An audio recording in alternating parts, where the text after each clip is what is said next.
Welcome to the Schulz Museum. I am Sarah Merrick. I'm the Public Programs Coordinator here. And today we are having a very fun celebration of jazz with a few different folks.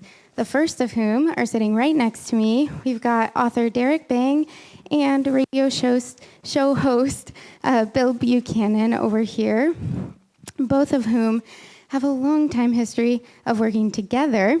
And we get to be a part of that today. So Derrick is here to talk about his book about Vince Guaraldi, the beloved musician behind a lot of the Peanuts music that I'm sure you have heard before. You were listening as you walked in today. But without further ado, I'm going to let them take over. Make sure you join us after for a book signing right in the lobby. And also, I'm sure you haven't missed it, we have Healdsburg Jazz in the main hall of the museum. So please join us for that concert as well. All right, Derrick and Bill. Thank you. Thank you. Well, so I'm Bill Buchanan. I get to have the fun part here of just helping Derrick tell his story, the story about Vince Guaraldi. Which I couldn't do unless I had somebody feeding me questions. That's right. I'm his foil. If you want the real knowledge, it's over there. But anyway, we thought we'd start with just a show of hands, to kind of help calibrate the answers a little bit. How many people in the audience know about Vince Guaraldi already? Okay. How many know a fair amount about him? All right. And then how many of you perhaps contributed to Derrick's book because you know so much about him? Okay. Actually, why don't you stand and be recognized, please, for the people who don't know you? Come on. Oh, the first awkward moment. Come on. Don't be shy. So, one of the children back in the day who sang in a Charlie Brown Christmas. And David, you too. Another one. Yeah. What? Diane. All right. Well, thank you all. Thank you all for being here and for joining us today. But if you want to learn more about Vince Guaraldi, this is the place to be today. But Derrick, I thought I'd start with a broad question. It'll be maybe kind of an obvious question here, but still, who was Vince Guaraldi? Vince was born in the North Bay region of San Francisco in 1928, July 17th. He grew up in a very musical family. Both of his mother's brothers, Joe and Muzzy Marcelino, were big band jazz leaders at the time. Joe stayed in the San Francisco area, leading a number of big bands at restaurants and had a very successful series of gigs for 30-odd years. Muzzy went down to Hollywood, got involved with Art Linkletter, and he was also famous for his whistling. When you hear the hit single version of the title theme to The Good, the Bad, and the Ugly, that's Vince's uncle whistling on that song. Lassie, the classic Lassie, with the Whistler theme. That's Vince's Uncle Muzzy. Vince started playing piano very young at age 5. By the time he hit high school, he was the most popular kid in the school because everybody knew that if you wanted to have a great party, all you had to do was invite Vince, and he would spend the entire evening playing boogie woogie. He served in the Korean War briefly, about which he absolutely never spoke. I'm not of the impression that anything bad happened. It was just something he chose not to discuss. And then immediately after coming back, he began seriously trying to earn a living as a jazz musician. First teamed up with Cal Tjader in a trio in the very early 1950s. Ultimately joined Woody Herman's Third Herd in the middle 1950s. Rejoined Cal Tjader, this time as a quintet in 57 through 59. Formed his own trios in the 60s, and then I should probably stop and let you take over.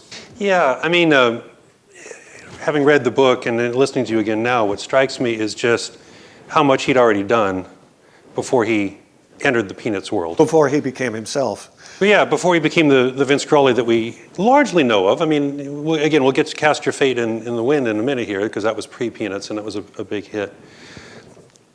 One more general question. Everybody in this room, I think, has a sense of why we like his music. But overall, what's the appeal of his music? Why do you think it caught on? Why so influential?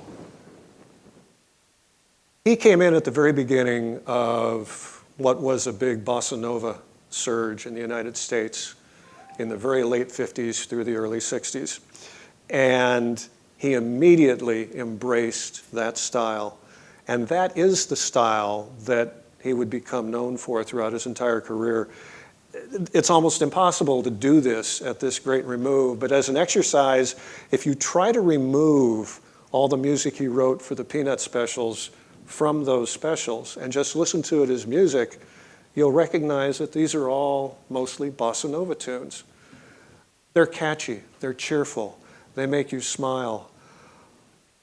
I'm stunned by the facility that he had to, even when he was a sideman in Cal Tjader's group, and you know how classic jazz groups would work, you'd introduce a song at the top end, and then various sidemen would get a solo, right? And then you'd come back to the melody and wrap the song up.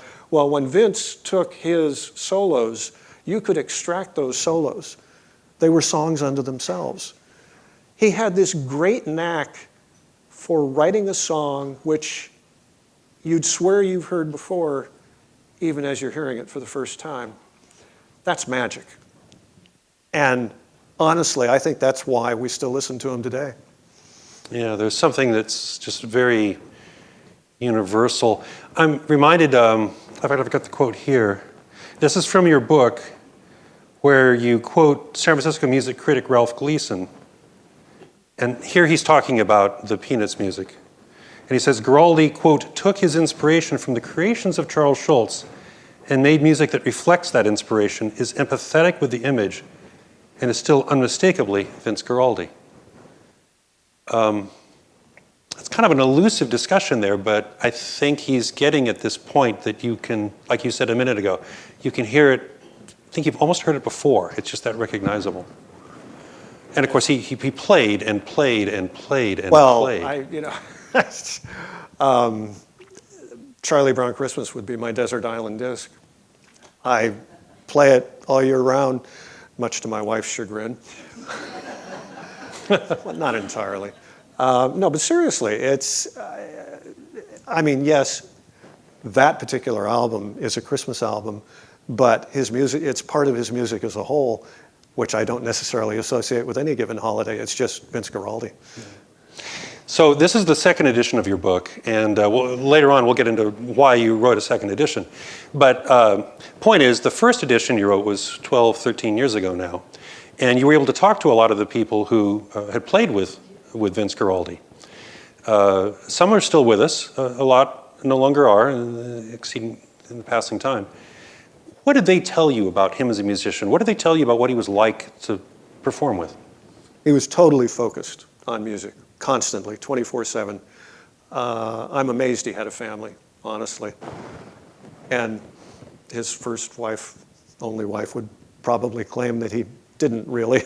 But he had a great sense of humor, told jokes, instantaneously made up pet names for people with whom he worked. When John Scott Trotter came along, starting with It's the Great Pumpkin, Charlie Brown, to help orchestrate the music that Guaraldi was writing, he immediately gave him the nickname Trotsky, which he never used to John's face. Vince had a quick temper, very quick temper, but he also cooled down very quickly. He did not talk to people while he was performing. He did not want to be bothered while he was performing. He didn't like people making noise while he was performing.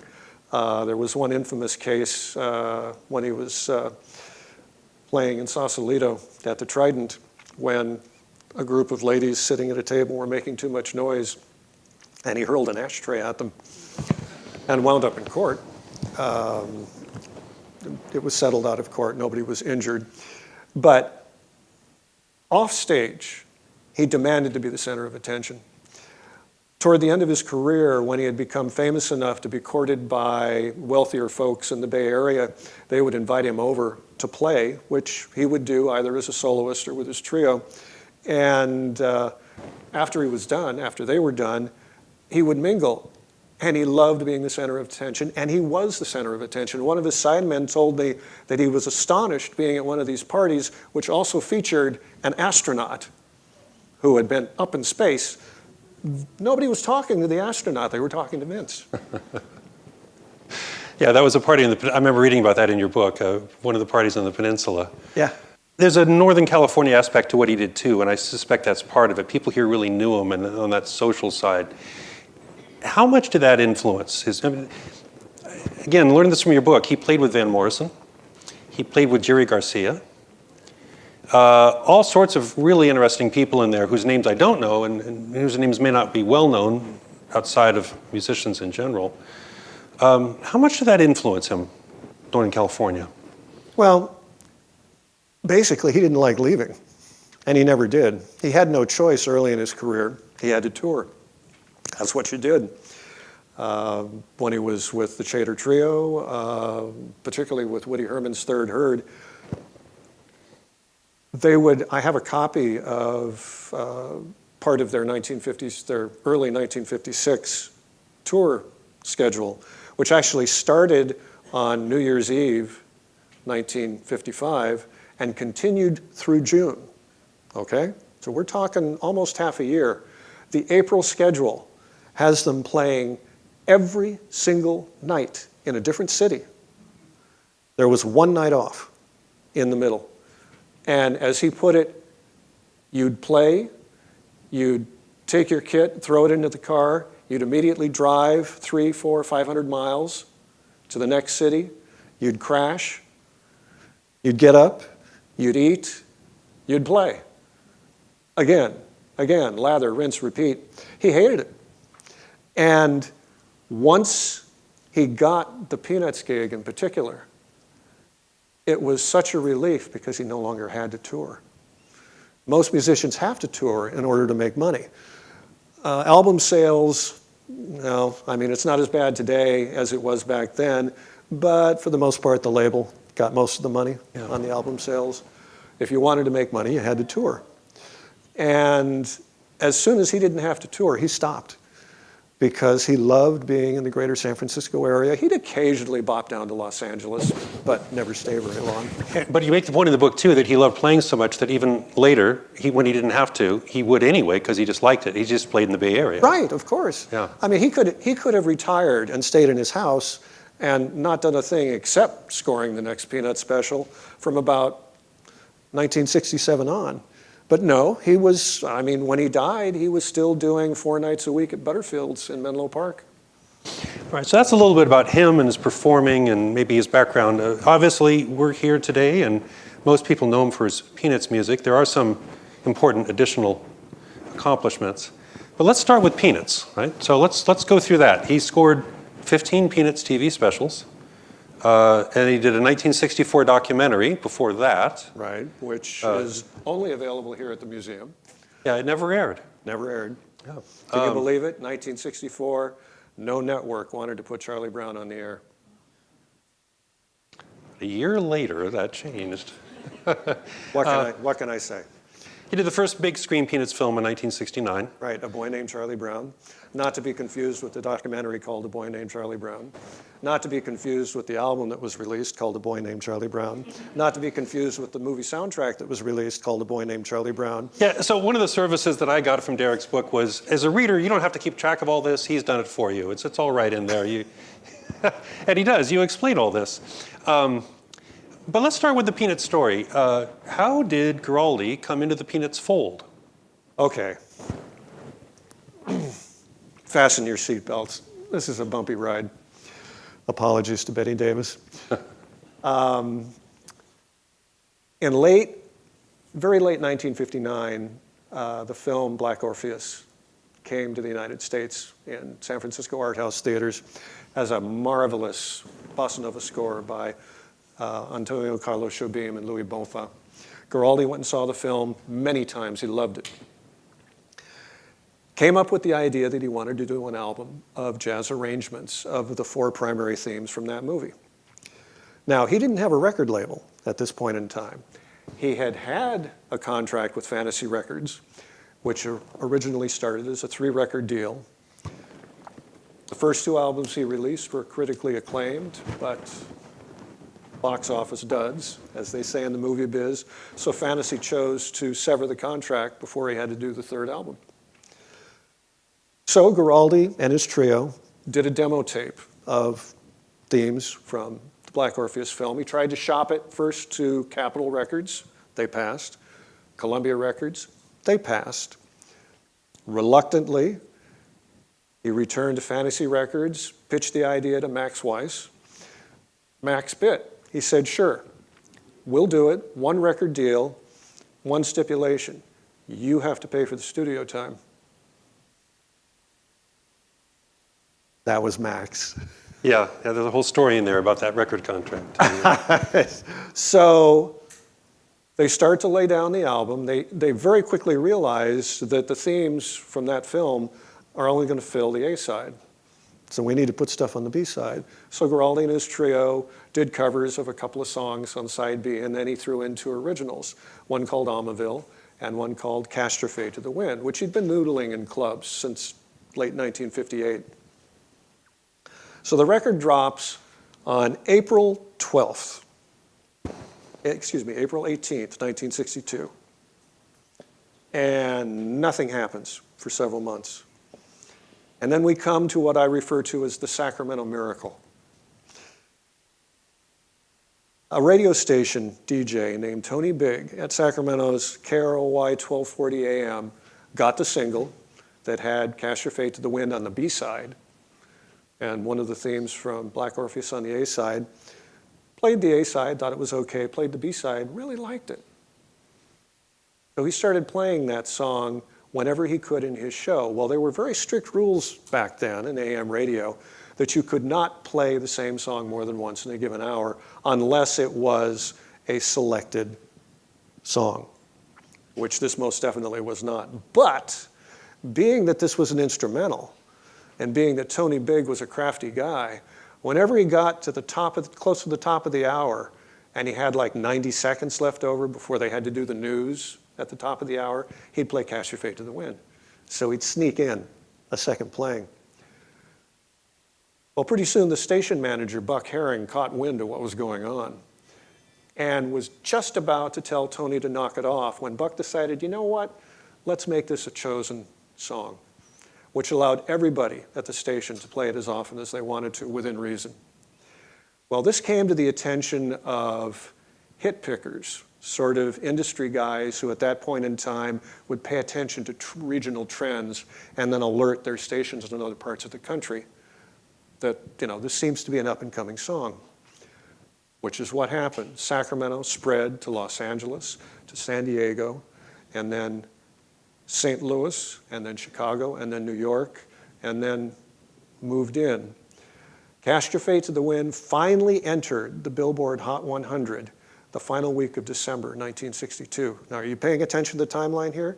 April 18th, late December.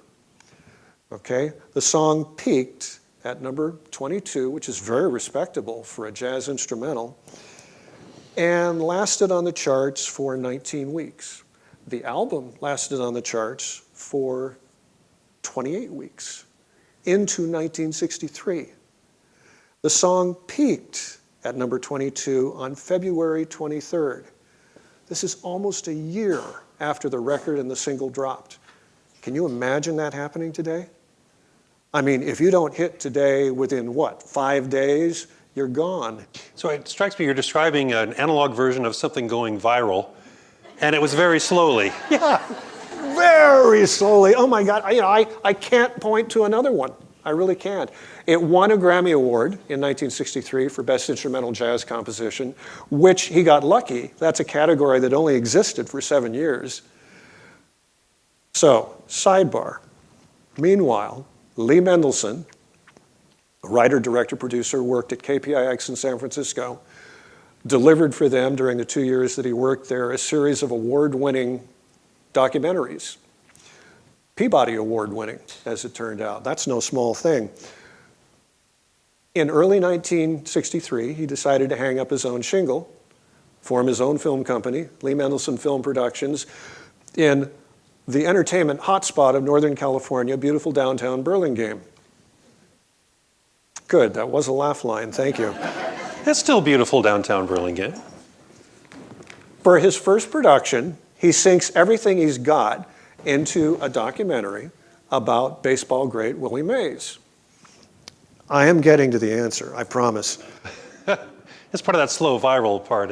Yeah. So this airs in October of 1963, does very well for NBC. It was, in fact, the first documentary that had been purchased by a network from an independent film company. That just didn't happen back then. So Lee looks around, trying to figure out what he wants to do next, and he loved to tell this story with this laugh line. Having done a show about the world's best baseball player, I decided I wanted to follow up with a show about the world's worst baseball player. And who is that? Of course, that's Charlie Brown. Oh. That's why we like Charlie Brown, Derrick. It's like he's sympathetic for him. So he cold called Charles Schulz, who was in the phone book. Oh, such innocent times. And pitched a concept of kind of, I'm thinking of it kind of like a day in the life of a cartoonist documentary. And Schulz initially wasn't all that interested, and Lee could tell he was failing. So he said, by any chance, did you see the documentary that was just on TV about Willie Mays? And Schulz said, yeah, I did. I liked that show. Why do you ask? Well, I did that show.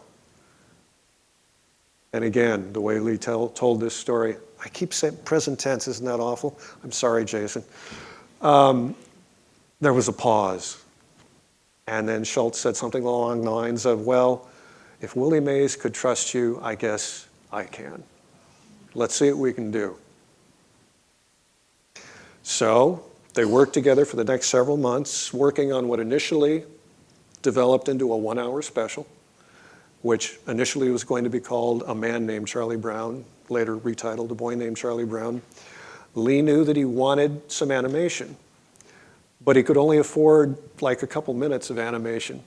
So Schulz recommended Bill Melendez, who had been doing marvelous little television commercials with the Peanuts gang for Ford Motor Company. You can find these on YouTube, they're just darling. And the Peanuts kids also animated, introduced the star of the Tennessee Ernie Ford show during the final season. It was on television, and some of those are also available on YouTube, also very charming. Okay, so Lee's got his animation. Now, he knew he wanted a jazz backdrop. This was a hard sell with Schulz, who preferred classical music, but Schulz deferred to Mendelssohn's recommendation. First, he asked Dave Brubeck, who was a good friend, and Brubeck declined, citing too much work. Then he asked Cal Tjader, with whom Lee went to high school, and Tjader said basically the same thing. Years later, both of them told Lee repeatedly how much they regretted having answered that way. But can we imagine what the Peanuts landscape would sound like today? So, and here we go, serendipitous, God looking down. Lee's driving over the Golden Gate Bridge one day, listening to the local jazz radio station, and the DJ played Cast Your Fate to the Wind. And Lee thought, that's it, that's the sound I want. So as soon as he could get off the bridge and find a phone booth, you had to do that then, he called the station, got information, got in touch with Vince, pitched the concept. Vince thought about it very briefly and said, yeah, I'd love to do that. Best part of the story. And again, Lee always milked this for all it was worth. So a couple of weeks go by. And Lee gets a call one day from Vince. And Vince says, I got to play you something. And Lee said, okay, fine, I'll drive over. Just, give me half an hour. And Vince said, no. You don't understand. I got to play it for you now. Okay, another quick sidebar. Vince Guaraldi, famed jazz pianist, neither read nor wrote music.